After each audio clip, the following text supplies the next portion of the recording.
Hi guys, today we are going to discuss about the mechanism of urine formation. So what is the mechanism of urine formation and what are the stages are involved in the mechanism of urine formation? Let us see. So the formation of urine, it has four stages are involved. What are the four stages? The first one is the glomerular filtration, the second one is the tubular reabsorption, and third one is the tubular secretion, and finally fourth one is the formation of hypertonic urine. The four stages are involved the mechanism of urine formation. Let us see the first one, the glomerular filtration. What is the glomerular filtration? Glomerular filtration. What is the glomerular filtration? Glomerular filtration means, all of you know that this is a Bowman's capsule. This is a Bowman's capsule, and here this is a afferent arteriole. This afferent arteriole dividing into fine capillaries. These capillaries we call as, the bunch of capillaries we call as glomerulus. This glomerulus arranging to the very smaller tube. Here blood will be filtered. Yes or no? Blood is flows through the afferent arteriole. This is a blood is flows to the afferent arteriole to glomerulus, glomerular to efferent arteriole. Here blood will be filtered. Where the blood will be filtered? In the glomerulus, blood will be filtered. This is a glomerulus. This is a glomerulus. Here blood will be filtered. So why the blood will be filtered here? How the blood will be filtered here? By the pressure. Which pressure? How the pressure will be developed here? Right. Let us observe here. The afferent arterial tube will be wider, but efferent arterial tube will be narrow. So pressure will be developed here. So automatically blood will be filtered into the to the glomerulus. So what heat filter that goes into the Bowman's capsule. Such filtration we call as glomerular filtration or ultrafiltration. I am repeat again, very easy. Glomerular filtration means the blood will be filtered into the glomerulus. So after filtered fluid goes into the Bowman's capsule. Such filtration we call as glomerular filtration. So right, you can observe this. Blood is flows through the afferent arteriole to the glomerulus to the efferent arteriole. In the glomerulus, blood will be filtered. How the blood will be filtered here? The pressure will be developed. So how to pressure will be developed? Again, afferent arteriole tube will be wider, but efferent arteriole tube will be narrow. So due to the region, here pressure will be developed. So automatically blood will be filtered. After filtered fluid goes into the Bowman's capsule. This filtered fluid we call as primary urine. We cannot call to the urine. This is a primary urine. Why? Because we call primary urine because of here good substance are present or good material are present here. So that's why we call as primary urine. This is a glomerular filtration. The second one is, what is the second one? Tubular reabsorption. Second one is tubular reabsorption. Right, let us see. The second one is tubular reabsorption. Right. What is the tubular reabsorption? Tubular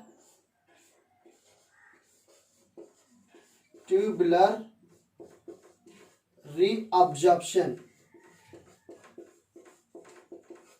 What is the tubular reabsorption? So here you can observe here. So this is the Bowman's capsule, and Bowman's capsule continue with a coiled part. This is called a coiled part. This is called PCT. PCT means proximal convoluted tube. Here in the PCT region, tubular reabsorption takes place. In the PCT region, tubular reabsorption takes place. What is the tubular reabsorption mean? This is a primary urine is moves into the PCT region.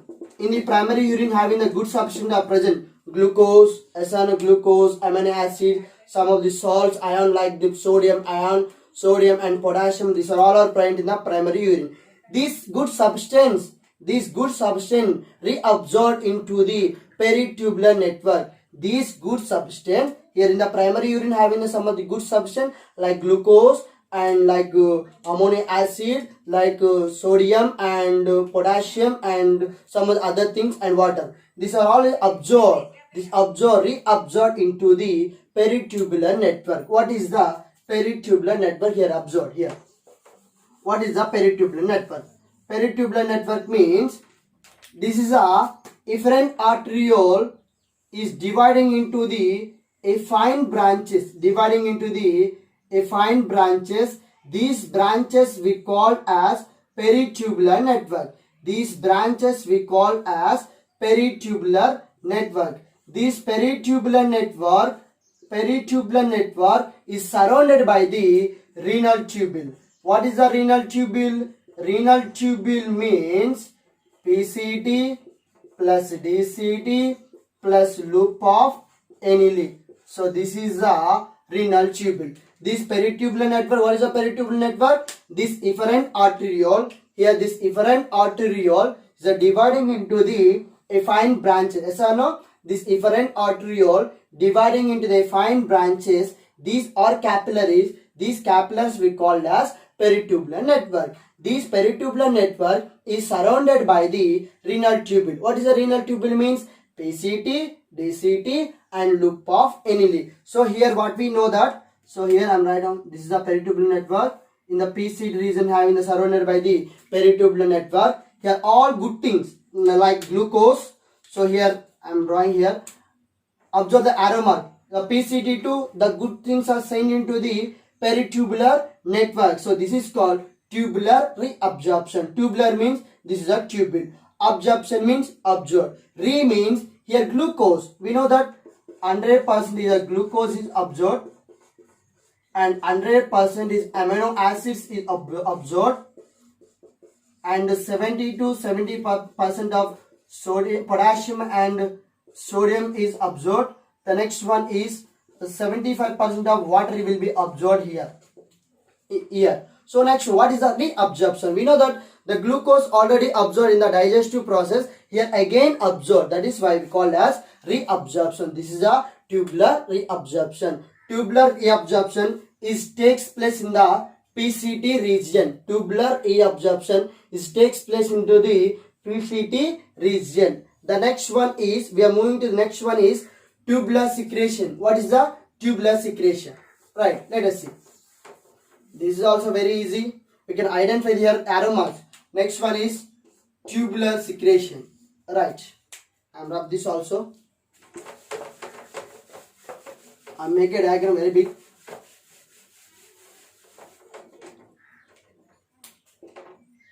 Right. This is a Bowman's capsule here.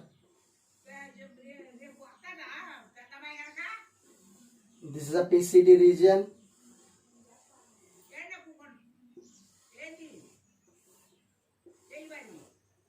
This is a loop of Anili.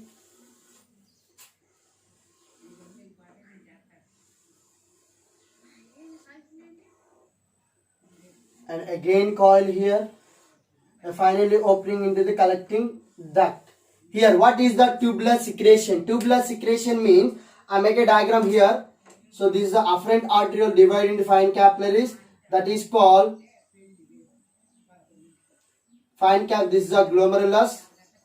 So this efferent arteriole dividing into the fine capillaries or a tubule. This is called peritubular network. This peritubular network is surrounded by PCT and DCT and loop of Anili. So here what we understand. So this is a peritubular network surrounding. This is a peritubular network.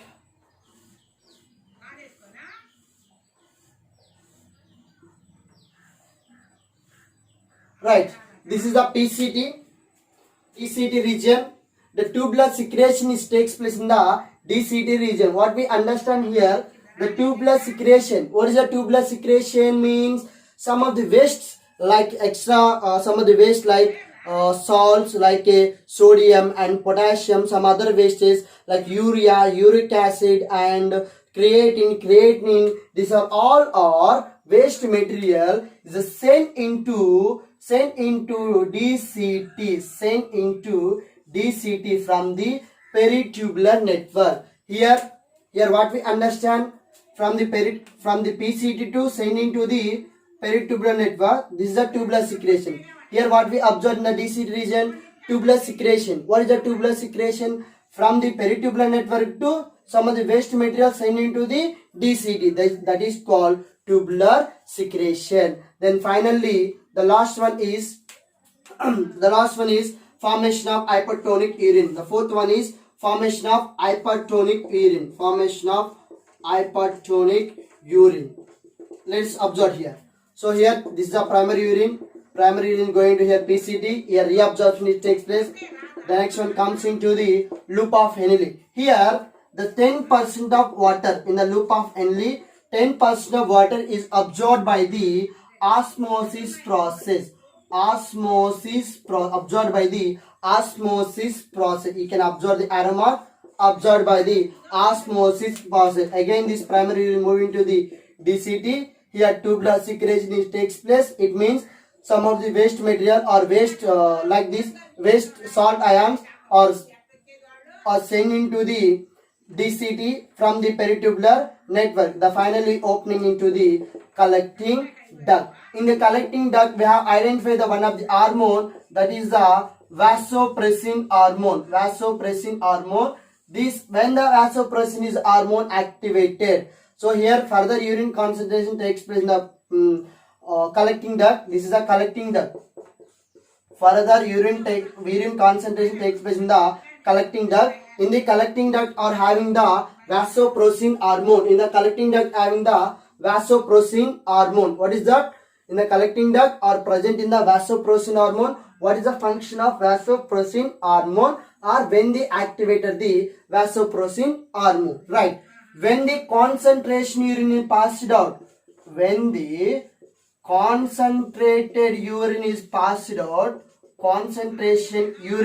it means concentration urine means low amount of water is present in your urine. Low amount of water is present in your urine. So that is called concentration urine. When the concentration urine is passed out in your body, so when the vasopressin is activated and sent to the information to your brain, so automatically we intake the water. So what happens if the vasopressin is absent? So dilute urine is passed